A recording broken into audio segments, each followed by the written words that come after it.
जब से राजस्थान में कांग्रेस के प्रदेश अध्यक्ष के रूप में पद संभाला है, उस दिन से लेकर के वो आज तक बार बार आरएसएस को चेतावनी दे रहे थे कि हम यहाँ पर राजस्थान में सरकार बनाएंगे। उसी दुर्भावना से प्रेरित होकर के मोदी जी और मोदी जी की जो केंद्रीय जांच एजेंसी है वो अपने एजेंसियों का दुरुपयोग करके ऐसी कार्रवाई कर रहे हैं। क्या इसका चुनाव में टारगेट किया चुनाव में कोई इसका फर्क पड़ेगा इसको लेकर के ईडी की जो कार्रवाई है कांग्रेस पे किस तरह का फर्क नहीं पड़ेगा, कोई फर्क नहीं पड़ेगा। सत्य में जता इस चीज का फर्क ये जरूर पड़ेगा कि कांग्रेस जो 156 हमारा जो टारगेट है हम निश्चित रूप से उसको पूरा करेंगे। इससे कोई फर्क नहीं पड़ने वाला, सिर्फ मोदी जी के मन में भावना है। और मुझे लगता है कि मोदी जी प्रधानमंत्री नहीं रह करके बार बार राजस्थान को जिस हिसाब से टारगेट कर रहे हैं, बार बार सांसदों को या प्रत्याशी बनाया जा रहा है, उस हिसाब से मोदी जी जल्द ही प्रधानमंत्री की कुर्सी छोड़कर राजस्थान में सीएम की कुर्सी के लिए शायद ऐसा कर रहे हैं। क्या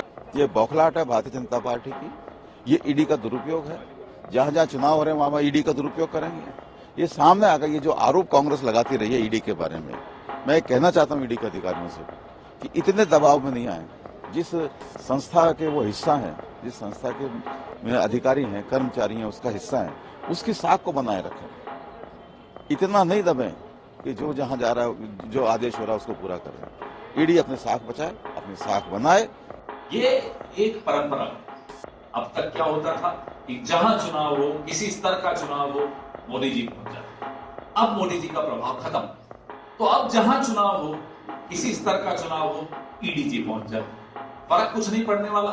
राजस्थान के लोगों ने पिछले 5 साल कांग्रेस की सरकार की योजनाओं को सराहा है। इस बार फिर से वो कांग्रेस को आशीर्वाद देना चाहते हैं। अभी पिछले हफ्ते गहलोत जी ने एआईसीसी में बैठकर एक प्रेस वार्ता की और कहा था कि ईडी और एजेंसीज की भूमिका बढ़ने वाली है। उन्हें समझ में आ गया था कि जो कुंठा भारतीय जनता पार्टी में है, हाल को लेकर भारतीय जनता पार्टी इतनी आश्वस्त है कि तुरंत ईडी, इनकम टैक्स, सीबीआई को राजस्थान में छोड़ दिया।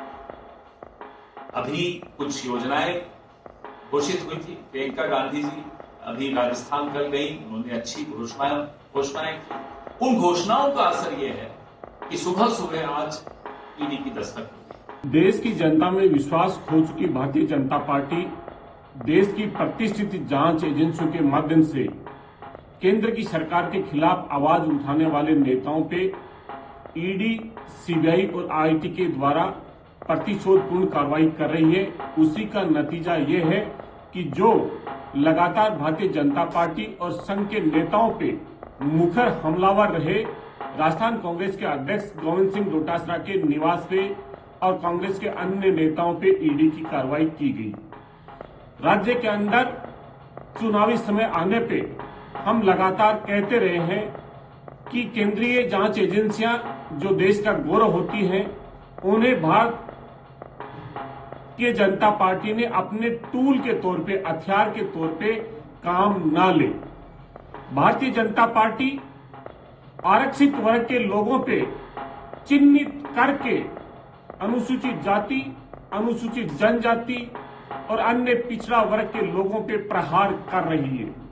Bharatiya Janata party paper leak के बहाने से ध्यान भटकाना चाहती है, युवाओं को गुमराह करना चाहती है। हम पूछना चाहते हैं, जहां भारतीय जनता पार्टी की सरकारें हैं, जहां डबल इंजन की सरकारें हैं, उन राज्यों में जो पेपर लीक हुए वहां कितनी बार ईडी पहुंची, पेपर लीक करने वाले माफियाओं पे क्या कार्रवाई करके जेल की सलाखों के पीछे भेजा, भाजपा शासित राज्य सरकारों ने क्या सख्त कानून बनाए ताकि आने वाले भविष्य में पेपर लीक जैसी घटनाएं ना हो। इसलिए हम इस भारतीय जनता पार्टी की जो विभाजनकारी मुद्दों से ध्यान भटकाने की, डिस्ट्रैक्ट करने की जो कार्रवाई है, इसके हम घोर निंदा करते हैं। कांग्रेस पार्टी का हर कार्यकर्ता गोविंद डोटासरा जी के साथ में, कांग्रेस के हर नेता के साथ में कंधे से कंधा लगा के खड़ा है। हमारे पार्टी के जो राष्ट्रीय नेता हैं राहुल गांधी जी ने हमें कहा है, डरो मत, आप कितनी ही इन एजेंसियों को भेजे, कांग्रेस का कार्यकर्ता अपने पद से विचलित नहीं होगा। नेता जनता के जो मुद्दे हैं